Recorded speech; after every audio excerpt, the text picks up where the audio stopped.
In the 1940s, J. Edgar Hoover transformed the FBI from a small, relatively obscure agency into one of the most powerful organizations in America. His vision and leadership turned the Bureau into a formidable force, capable of influencing national policy and public perception.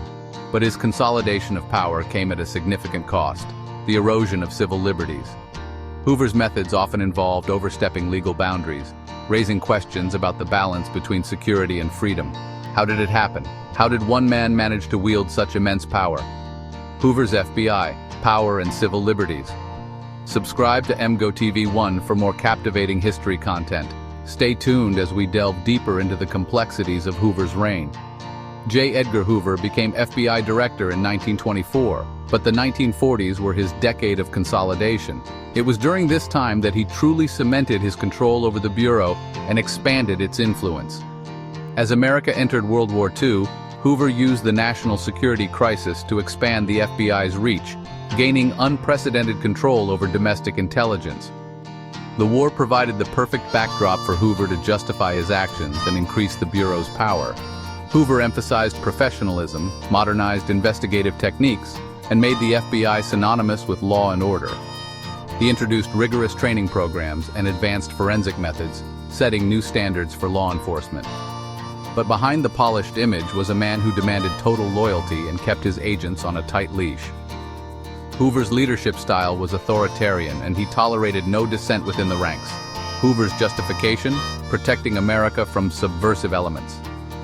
He believed that any threat to national security, no matter how small, warranted aggressive action. Under his leadership, the FBI targeted suspected spies, communists, and even civil rights leaders. Anyone who was perceived as a threat to the status quo was subject to scrutiny. The FBI's secret surveillance expanded rapidly, often crossing legal boundaries.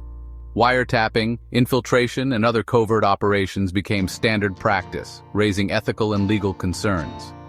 The Smith Act prosecutions and the surveillance of Japanese Americans during internment are stark examples of how the FBI used its growing power during wartime and how civil liberties were sidelined in the name of national security. These actions left a lasting scar on American history. By the late 1940s, Hoover's FBI had become a powerful tool for monitoring and suppressing dissent. The Bureau's reach extended into many aspects of American life, from politics to social movements. Critics accused Hoover of using his files to intimidate politicians and private citizens alike, setting a precedent for surveillance programs that continue to raise questions today. His tactics created a climate of fear and suspicion. Hoover's centralization of power helped establish the FBI as a cornerstone of American intelligence, but at the cost of unchecked authority and diminished trust in government institutions. His legacy is a complex one, marked by both achievements and controversies. J. Edgar Hoover's era defined the FBI's power and left a lasting impact on the balance between security and civil liberties. His influence is still felt in the ongoing debates about the role of intelligence agencies in a democratic society. What do you think? Should national security ever outweigh personal freedoms? Let us know in the comments below. Your opinions are important to us and contribute to the ongoing discussion about this critical issue. And don't forget to hit subscribe to Emgotv 1 for more dives into history's hidden stories. Stay connected with us for more insightful content.